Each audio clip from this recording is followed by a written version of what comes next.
Hello Brid, semoga kalian baik-baik saja oke, dan selamat datang di channel Lingga Anggara Agustina.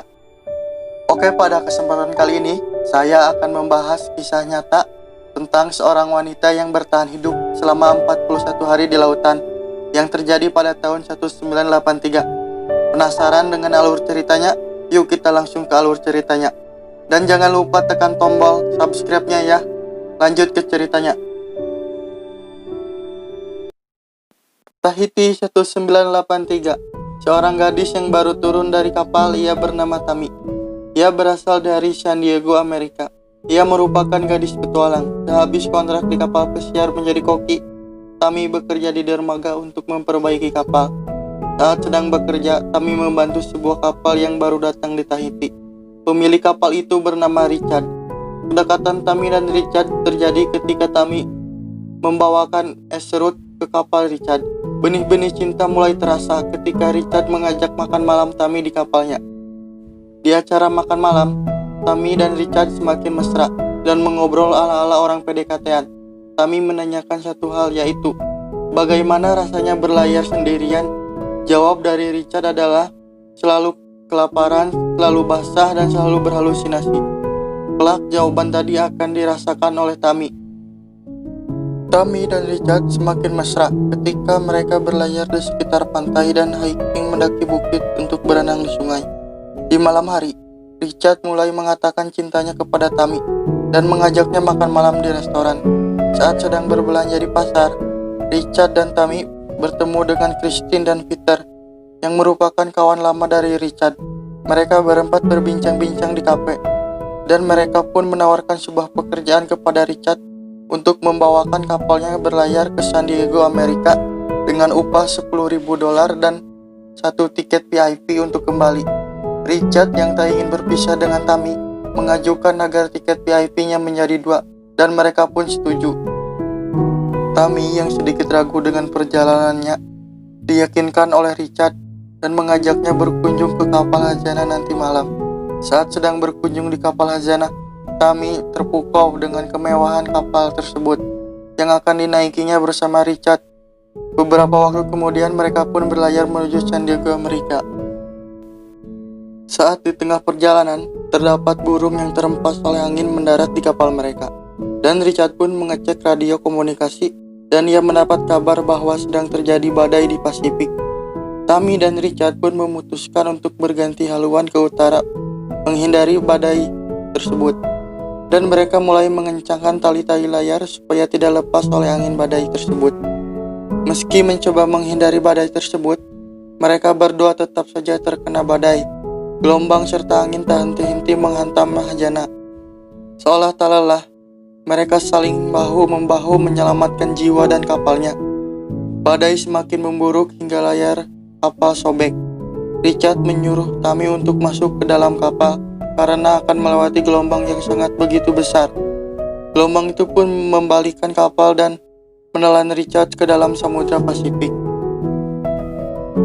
Tami yang tersadar setelah pingsan terlihat langsung mencari Richard di sekeliling kapal yang telah rusak parah. Tami yang masih lelah itu pun kembali tertidur. Setelah terbangun, Tami memperbaiki kapal dengan alat seadanya dan membangun layar darurat.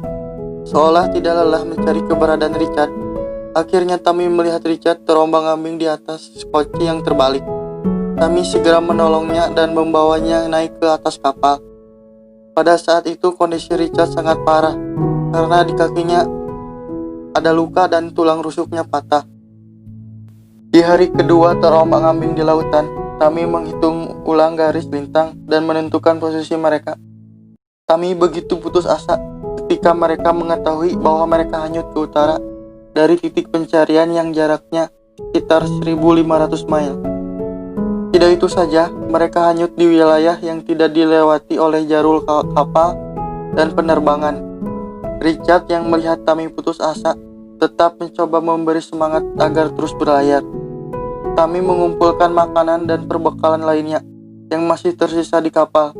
Kebersamaan Tami dan Richard terasa ketika Tami menyuapi Richard dengan selai kacangnya. Di hari selanjutnya, Tami menghitung ulang garis lintang dan peta untuk memastikan mereka berlayar di jalurnya. Tetapi mereka keluar dari jalur pelayaran. Setelah dicek, ternyata biang keroknya itu adalah layar yang tersangkut di kemudi kapal yang membuat kapal berlayar kemana-mana. Tami segera menyelam untuk melepaskan layar tersebut dengan kondisi badannya yang masih lemas. Di hari ke-10 terombang-ambing di lautan, persediaan makanan dan air mulai menipis. Richard yang masih sakit menyarankan agar Tami berburu ikan untuk memenuhi protein mereka serta menghemat makanan kaleng. Walaupun sempat menolak karena Tami adalah vegetarian dan tidak ingin membunuh hewan, akhirnya Tami melakukannya walaupun tidak berhasil mendapatkan ikan. Di sore hari, Tami yang kelelahan begitu gembira ketika turun hujan ke kapalnya dan segera tidak menyia-nyiakan kesempatan itu untuk mengumpulkan air untuk persediaan nanti. Di hari ke-18, Tami memeriksa kapal dan menemukan minuman bir serta cerutu. Tami dengan rasa senangnya memberikan minuman itu ke Richard dan merilekskan pikiran mereka selama di lautan. Richard yang sedang melihat Tami bermain gitar berkata kepada Tami bahwa dirinya menyesal mengenal dia karena tindakan dialah Tami menderita di lautan bersama Richard yang tidak bisa berbuat apa-apa. Tami dengan rasa cintanya yang begitu besar tetap mencintai Richard dan tidak mau ditukar dengan hal apapun. Di hari ke-29, tepatnya saat mereka tertidur di malam hari, Tami dibangunkan oleh suara kapal yang melintas ke arahnya. Tami mencoba memberikan tanda dengan menembakkan flare gun berulang kali, tapi kapal barang itu hanya melintas begitu saja dan menghilang di tengah gelapnya malam. Tami begitu terpuruk dan putus asa atas kejadian tadi. Dan Richard pun mencoba menenangkan Tami yang terus-terusan menangis. Scene beralih ketika Tami dibangunkan oleh Richard. Tami mulai menyadari bahwa selama ini ia berhalusinasi seperti apa yang dikatakan Richard pas makan malam itu. Dimulai ia menemukan Richard yang mengapung di lautan dan kapal kargo yang melintas di tengah malam. Dengan tubuh lemasnya, Tami mencoba bangkit dan bertahan hidup dengan memburu ikan yang berada di bawah kapalnya untuk dimakan. Di hari ke-41, di mana tubuh Tami begitu lemah dan kulitnya yang terbakar, Tami kedatangan seekor burung yang mendarat di kapalnya. Dan burung itu kembali ke arah daratan, seolah memberitahu bahwa Tami sudah dekat dengan daratan. Tami juga menemukan kapal dan langsung meminta pertolongan dengan cara menembakkan flare gun. Tami yang dibantu kapal itu untuk ditarik ke daratan serta diberi beberapa makanan dan pakaian. Setelah kondisi Tami sehat dan pulih, Tami berkunjung ke kapal tunangannya itu untuk mengenang kenangan bersama Richard sewaktu hidupnya. Tami begitu tak kuasa menahan tangis air mata dan kerinduannya kepada sosok Richard yang hilang di telan Samudra Pasifik itu. Film ini begitu mengharukan, di mana Tami harus merelakan tunangannya hilang di lautan, serta Tami harus bertahan hidup selama 41 hari di kapal yang rusak dan kekurangan makanan dan minuman itu. Dan film pun tamat. Terima kasih telah menonton video ini, semoga kalian suka dengan video ini. Dan jangan lupa tekan tombol subscribe-nya.